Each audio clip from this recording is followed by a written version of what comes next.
Join me this October where I'll be celebrating Halloween. 31 zine reviews in 31 days. Joining me will be my friend Beanie.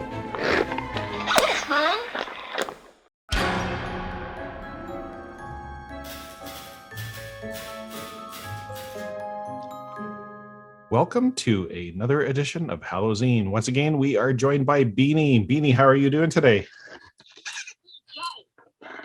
Right on. Well, let's get into it. What we have today with us is CraftWork by Will Purvis. CraftWork is kind of an add-on to probably any OSE or OSR style of game. And it's essentially a skill-based mechanic or system that you can bolt on to a game that doesn't have it. And so it's kind of like it reminds me of when going from AD&D at the time when I was playing, and when you started to have proficiencies, and then there was like the Wilderness Survival Guide and Unearthed Arcana had some, and they were all kind of scattered all over the place as far as where you would find these skills. And because most games in OSR, or at least many of the games, don't have set classes, this is a way to strap on some classes and skills and make your character a little bit more unique than what they currently might be in those systems. So it's something that you can kind of add on after. So let's get into it. Author, once again, Will Purvis, and designer Matt Sturm. And what is CraftWork? This is a series of tools making up a system built to generate and evolve characters for tabletop role-playing games. It can be used at the table in lieu of many class-based leveling mechanics, or it can be used to procedurally generate both player and non-player characters. Will built CraftWork to focus on storytelling and world creation at the table. In his current setting, the Dim, characters start young and naive, with play driving towards knowledge and renown, coming of age and growing up fast in a quickly changing world. Will uses a D20 and 6 character stats. Your setting will be different. So one of the great things about this book, and I haven't actually used it at the table, but just flipping through it and kind of reading it and kind of assessing it, is it's very able to be used in a variety of probably systems and games. And you can just, like I said, just kind of strap it on. So wait, what is CraftWork? It is a character building development approach based on growth through crafts, not classes. It leans into all skills available to all characters. Players gain skills and abilities at an interesting pace. Characters are nuanced, individualized, and specific. It is streamlined, modular, fluid, and a little fuzzy at the edges. So not too detailed that it kind of limits you. It is system adjacent, not system agnostic. It works with simplified rules that focus on storytelling, co-creation of the worlds, and rulings over rules, the OSR mantra. There is a baked-in level 0 for foundational first adventures. It is balanced in that players can participate in personally interesting, accessible ways. It is for all the people at the table. Well, who doesn't like that? So CraftWork, the table of contents, we have a little play on words of witchcraft. So which do you choose? And there's MageCraft, sorcery and wizardry versions, Seercraft, Soulcraft, Stagecraft, ThiefCraft, Warcraft, and Wildcraft. How to craft. So this is going to be maybe dependent a little bit on your table, on how you make whatever system you're using or game you're using. Create your characters, and then it's going to be leveling up. So proficiency bonus start at +2 and increase by 1 at levels 4, 8, 12, and so on. And characters may learn magic spells in several ways. Innate magic through MageCraft, learning specific spells as abilities in Seercraft, or memorizing from known spells in Stagecraft, or a spell book in MageCraft at Wizards. So memorization trumps sorcery. The character with levels in Wizardry must memorize spells from their list of known spells prior to casting. Wizards must record spells and in their spellbook. And in Stagecraft, which is more around the bard kind of style characters must organize, memorize, and cast spells in sets per the rules. And, there's some good advice here on as Will was building this, a few things that they discovered, a bit of GM advice. So witchcraft, we'll just kind of explore them at a high level. So MageCraft are sorcerers, nurture and direct magic boiling in their veins, wielding fewer spells with more flexibility.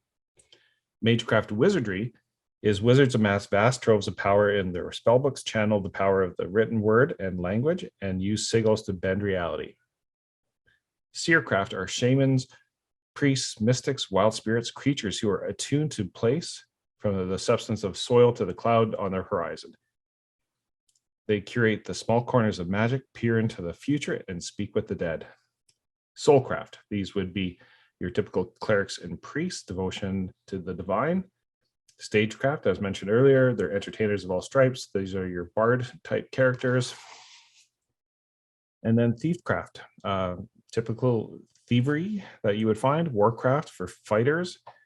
Wildcraft, that's more for the ranger type of character. So the areas are kind of broken down into those subsets of crafts, and it's kind of, like I said, a skill system or magic system that you can add on to existing characters that might not have that in classless OSR type game. And then we go into the MageCraft. And each one of these categories, we're not going to get into too many details, but in number one, MageCraft, you have, each section has progression, the abilities that you gain in those progressions. So we'll maybe do this one. You get the edge. Sorcerers of any level may choose to spend multiple casts at once, with each additional cast increasing the power of the spell. By increasing the strength or the effect, they also risk curses and catastrophe, the chance of failure, and dire consequences growing. So, like I said, each one of these has abilities underneath the section. In this one, crafting magic items, attuning magical items, and magical attack and defense. And we go to the next section, once again, MageCraft, but this time it's Wizardry. And you have also similar progression and abilities broken down for each one. You can craft magical items, the 2 magical items, magical attack and defense. In this case, Wizardry has sigils.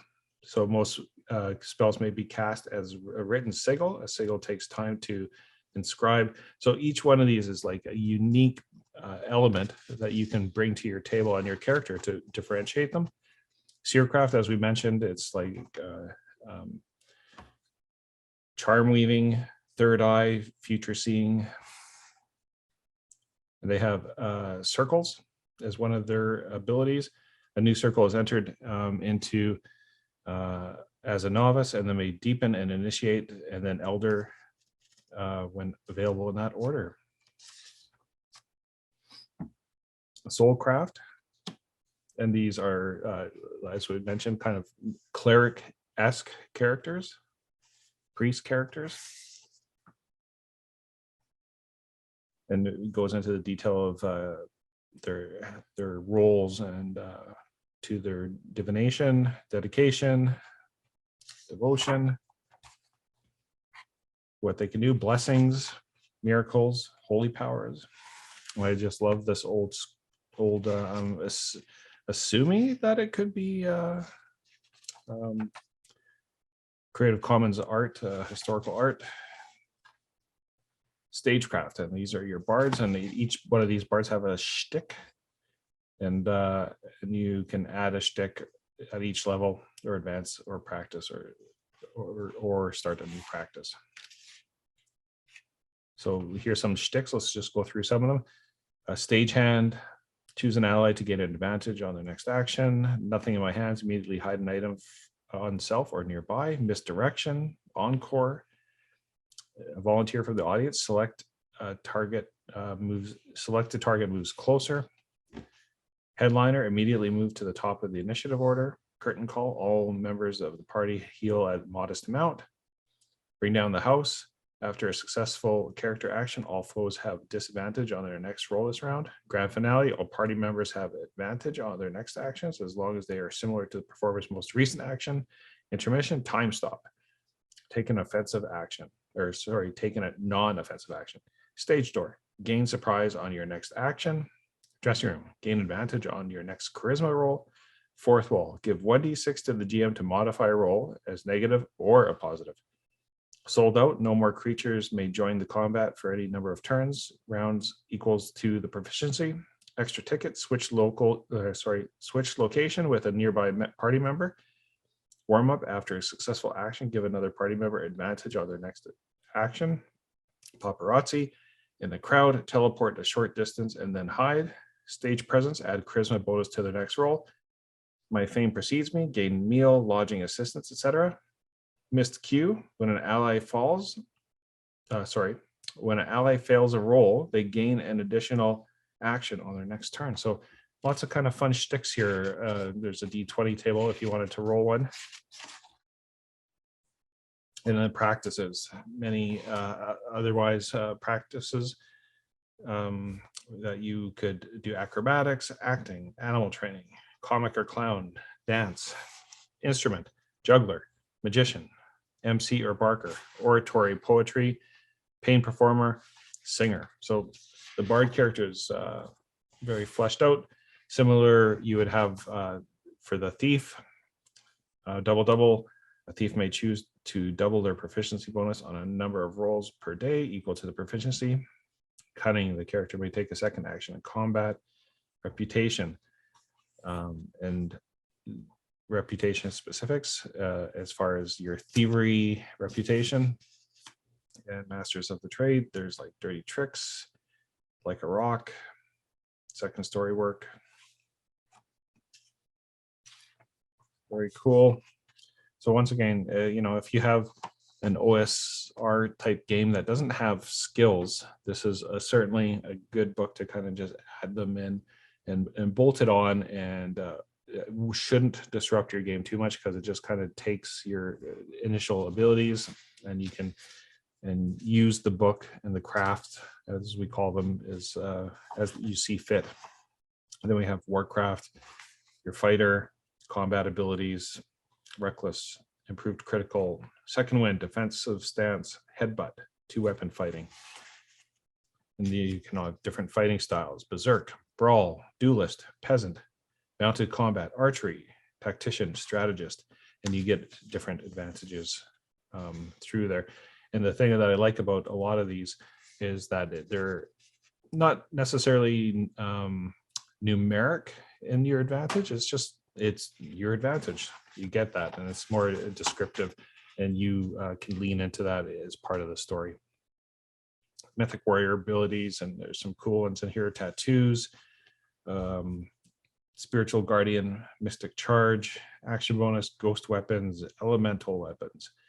Here's some those were arcane abilities, and here's some tricks and techniques: dirty tricks, blind, deafen, distract, disarm, strike, feint, throw any weapon, like a rock, remarkable athlete, mighty blow, fighting on the move, trusty steed, acquire a squire, menacing demeanor, wide reputation, 7 with 1 blow, sergeant at arms. So, we don't have time to get into a lot of the details. I'm trying to keep these a little bit more brief compared to what I usually do on my long form interviews.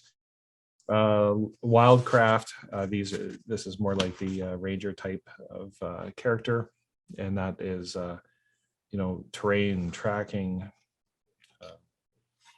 living out in the wilderness, animal companions, a little bit of magic,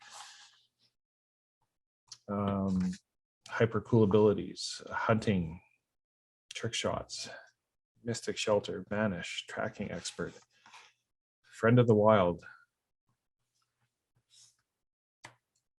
more hunter abilities. And then at the end, if none of these are specific to you, you can also look through here for just skills in general that might fit the bill. And what Will lays out earlier, and I kind of glossed over it a little bit, was that as you raise your skill level, he describes it like a pie, where you can raise the skills from a variety of different areas. but you kind of have to build upon that skill. So you, as he used as an example, you can't have your 5th piece of blueberry pie unless you've had your 4th piece of blueberry pie. So think of it like a pie, and filling up your pie with your skills as slices. But in order to get to that level, you have to add it to the existing pie. So you can't just get to the 3rd or 4th level.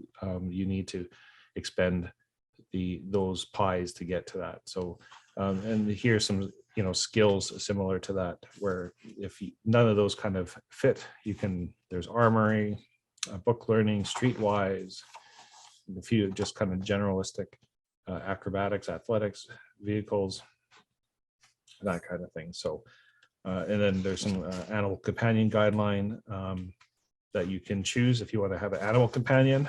And then there's some appendixes of magic and miracles. And here's the procedure for the characters that I assume you could probably customize. And obviously Will has encouraged that earlier in the book, as far as if you wanted to have a 0 level character, or if you wanted to start with skills, you could approach it anyway. This is, like I said, very flexible. You can take this into any OSR type of game and add it on, and it's very comprehensive. I don't imagine you'd actually want much more than this as far as building more skills and classes for a classless system. It kind of just, it's just a nice add-on, add some uniqueness to your character. And I find with a lot of OSR games, like OSR plays well, but for long campaigns, something like this would be very beneficial. So I think this is a really good book called CraftWork. The sequel to CraftWork is called ThiefCraft, which I will be reviewing shortly. And just, it's a nice 1-2 punch that Will has put together. So check them out. And like I said, stay tuned for the ThiefCraft, but check out CraftWork. It's available at Exalted Funeral. And I believe Will is also on Itch. So all the links will be in the description in the YouTube video. So once again, CraftWork by Will Purvis. And don't forget to put your name into the contest for a $200 draw from, or $200 store credit from Exalted Funeral that we'll be drawing on Halloween. So links are in the details below. Happy Halloween, ladies.